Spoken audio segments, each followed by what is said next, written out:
Hello guys! Welcome to Virgo Philippines. So ito yung reading natin for Virgo. Ako si Madam P by the way. Meron akong Facebook, paki-follow na lang din ako doon. Ma-appreciate ko po lahat ng likes, comments, and shares. So if you want, pwede kang pa-personal reading kay Jing Tarot Reader, or if you want sa akin, pwede rin. I-search nyo lang sa Facebook Madam P. Or pag hindi nyo siya ma-search, hashtag Virgo Philippines. Diyan nyo ako pwedeng i-message. May admin ako na mag-a-assist sa inyo. And virgophilippines@gmail.com. Yan yung mga ways kung paano kayo makakapag-reach out sa akin. TikTok namin, Unipri, UNIPRI. Kung gusto mo mag-avail ng mga products sa amin such as crystals, evil eyes, ayun yung mga ganito. Nandiyan yan sa aming shop, TikTok shop. Okay. Hindi ko kukunin itong dalawa. I'll just take this. Confidence, and you do have here protest. Okay. Eto nakikita natin ito. For now, you're happy, you know. Pero there's something here. Kasi mas nakikita natin dito, I feel like yung friends mo or people around you, they are helping you to somehow get out of your comfort zone. Pwedeng yung iba sa inyo, you need to end something, you need to get out of your comfort zone. And then yung friends mo, sila yung tumutulong sa'yo, nagpo-push sa'yo, nagawin mo yun. Umalis ka sa comfort zone mo. 'Di ba? And for you, maybe there's changes na kailangan mangyari, gawain. Naiisip mo na yung changes na yon, yung dapat gawain na yon. Pero part of you is may takot. Part of you is hindi ka nagiging totoo sa sarili mo, no? Maybe yung mga tao sa paligid mo, they can see kung ano yung totoo sa'yo. Pero sometimes, may mga bagay kang hindi inaamin sa sarili mo. Okay? So, sino ba itong person na kakonect mo pagdating sa love?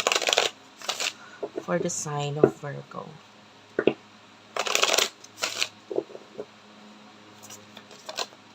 You do have here the Princess, Dragon, and then bottom of the deck is the Mural. This person is all about, ang laki ng pagkakaiba ninyo na taong to. In a way na pwedeng siya, whenever I need to, yung parang i-end yung isang bagay, I can end it. Or I can, somehow defeat itong mga bagay or sitwasyon. This is the person na kayang i-transform agad-agad yung buhay niya according sa ano yung tingin niyang mas mag-o-okay para sa kanya. This person is not afraid of transformation. This person is not afraid of, facing his or her fears, yung mga kinakatakutan niya. Hindi siya takot harapin yan. And the Mural is here. And then, ang priority niya is to create itong buhay niya, sarili niya. Kung ano yung mas magbe-benefit or mas mag-o-okay para sa kanya sa tingin niya. Siya yung tipo ng tao na i-end ko yung isang bagay kasi hindi ko nakikita na mag-workout pa ito. Na ito ay mas magbibigay ng happiness pa sa akin. So, siya yung tipo ng tao na i-end ko yung mga bagay. I-end ko yung mga bagay na tingin ko dapat i-end. So, yun yung nakikita natin na pagkakaiba ninyo ng person na ito.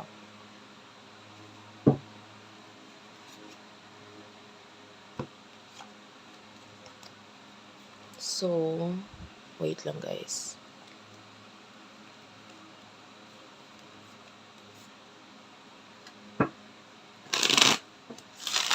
Ano yung mga emotions niyo sa isa't isa? For the sign of Virgo, Sun, Moon, Rising, Venus, Jupiter, Virgos. emotion ninyo sa isa't isa. You do have here the Five of Wands, Nine of Swords, and the Hierophant. Okay.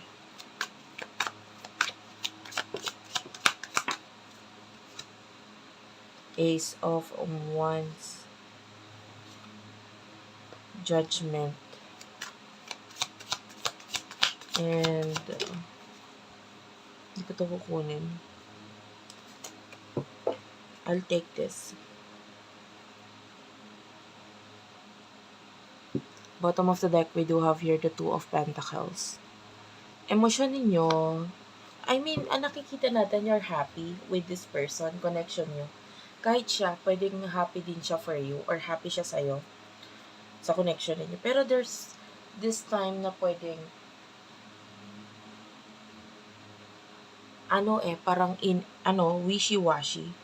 By the way, may napahalong card dito, hindi to kasali dito. Ilagay ko lang sa side.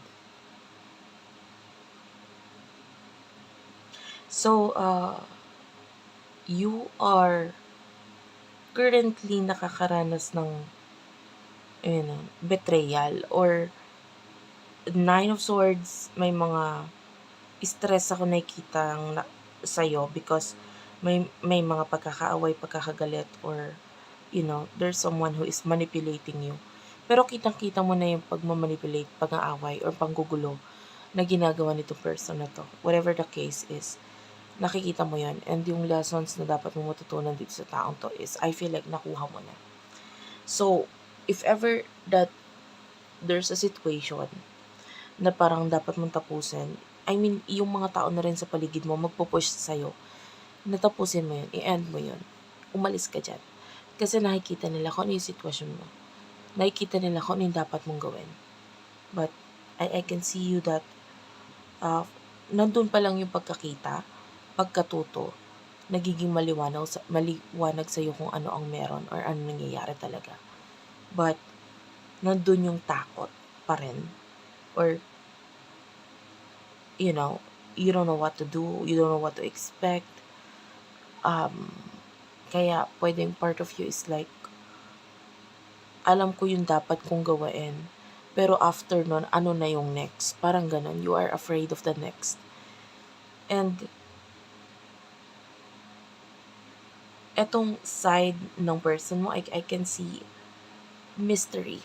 Yung parang, nahihiwagaan siya sa'yo. Like, gusto niya malaman kung ano nangyayari sa'yo. I feel like if you are in another connection or relationship, gusto niyang malaman kung kamusta na may relasyon na yun or anong nangyayari sa inyo. Yung iba sa inyo, ito yung side mo ha.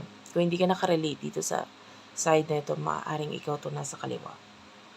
And then nakikita natin na ikaw yung curious. I mean, this side is curious about the connection na meron ka with the person. Nakakonect mo ngayon. No? And the Judgment. Yeah, talagang nandun yung pagmamasid. This person is, sabihin na natin, naghihintay ng resulta kung kamusta ka na or kamusta na yung connection or yung emotions mo with the other person. Parang andun yung naiintriga talaga tong taong to. Six of Swords, regarding sa past, itong taong to, hindi mo na kailangan mag-worry doon. Talagang naka-move on na siya pagdating sa past na yun.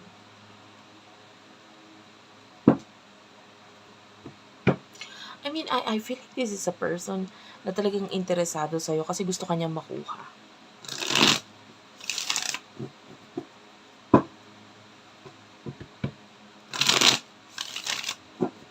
What will happen in the near future for you?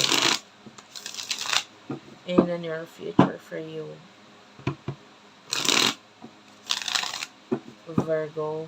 In the near future for Virgos, please.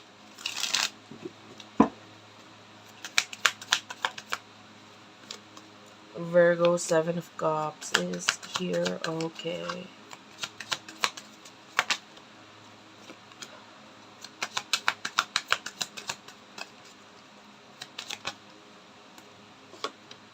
Seven of Wands, Page of Swords. Clarify the Six of Pentacles. Ten of Cups. bottom of the deck, there's this Ten of Wands.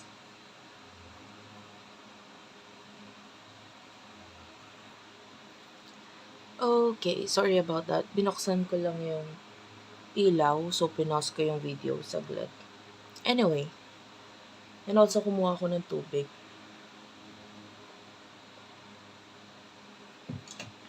Anyway, in the near future, ay gusto kong kumuha ng card mula dito. So, bago ko ituloy, what is the future for Virgo, please? Messages, please. You do have your mirror. Wow. Wow, you do have your flower. Simula pa lang ng reading, talagang lumabas na tong si flower, which is, I mean, una pa lang, may message na talaga siya, yung flower na yun. Seven of Cups, I can see you na someone is going to help you. Medyo magiging madali para sa'yo to get back on your feet. No? Kasi I can see you falling down or pagka wala or pagtapos, pag-end. I mean, I can see an ending na may kinalaman sa maybe with the Ten of Cups. This is family or Ten of Wands. Yeah, this is something na nagpapahirap, nagpapabigat para sa'yo. At first, you will feel empty eh. You will feel like ang hirap kasi ang daming nawala and then but someone is going to help you. May tutulong talaga sa'yo. This is showing to me as a person who is, this is the magician, this is Virgo energy. May tutulong para sa'yo. Pero alam mo, itong ending na to, sinabi dito sa tarot, it's an ending. Pero for now, ang nakikita ko, it's an ending na ikaw ang dapat gumawa. Kasi una't una, ikaw yung natatakot, ikaw yung nahihirapan, ikaw yung hindi mo alam kung ano yung dapat mong gagawin. So, ikaw yung dapat gumawa nun, maybe a decision or action mula sa'yo dun sa ending na yon. And nakuha mo ni lessons na dapat mong matutunan doon. So, it's up to you. Kasi the more you stay, the more na parang, the more na parang ikaw ay ipapasok ng universe sa utak mo na bakit ka pa mag-i-stay? Bakit mo papipiliin yung bagay na yan? Or sitwasyon na yan? Wherein meron ka namang kakayahang umalis dyan. So, may mga ganon. And, alam mo yung friends, they are there, hindi lang dahil pinili mo sila or nagkataon lang. The universe, they are giving you itong support ng mga taong dapat or kailangan mo talaga sa buhay mo. So, they are there for a reason. Okay? So, yung mga sinasabi nila minsan, kailangan mo ring pakinggan yun.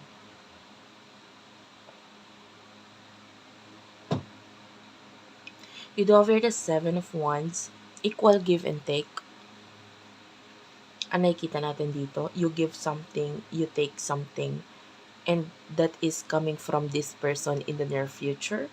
Page of Swords, I mean, marami kang matututunan or maraming matututunan itong taong ito sa'yo na aral or what.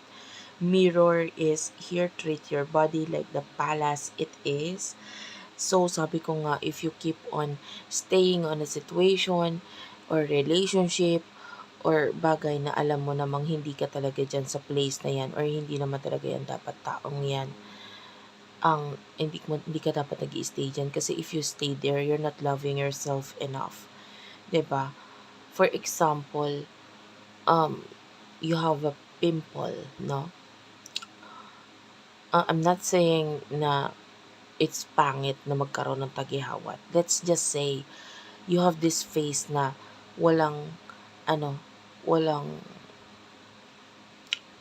walang problem, like, makinis, and then there's a pimple. Di ba parang mababother ka? You will do something para mawala yung pimple na yon. Parang sa buhay mo, like, see your situation na parang like the person, let's say it's a person, no, na parang nandyan sa buhay mo. hayaan mo lang ba siya magstay? 'Di ba? Or you will do something para maalis siya sa buhay mo, mas maging fresh ang bukas para sa'yo, maging mas maganda, 'no? Magigising ka sa umaga, hindi yun agad ang makikita mo, hindi ka maiinis sa mirror kasi nakita mo yung pimple na yun sa mukha mo, or let's say if it's a person na kinakasama mo, hindi ka gigising na umaga tapos 'pag nakita mong taong 'to nakasimangot ka na naman kasi nandiyan na naman siya, parang gano'n. You will do something talaga, or you need to do something to get rid of that pimple sa buhay mo. Okay, so sana na-gets mo yung message doon. Iyan 'no, yung message pa lang dito is flower. Be honest with yourself. And definitely when you do that, mas lalo kang katulad ng isang bulaklak, mag mas lalo kang maggo-glow, magbo-bloom 'pag nawala na itong mga problemang ito na dapat alisan mo. So thank you for watching. I love you all and bye-bye.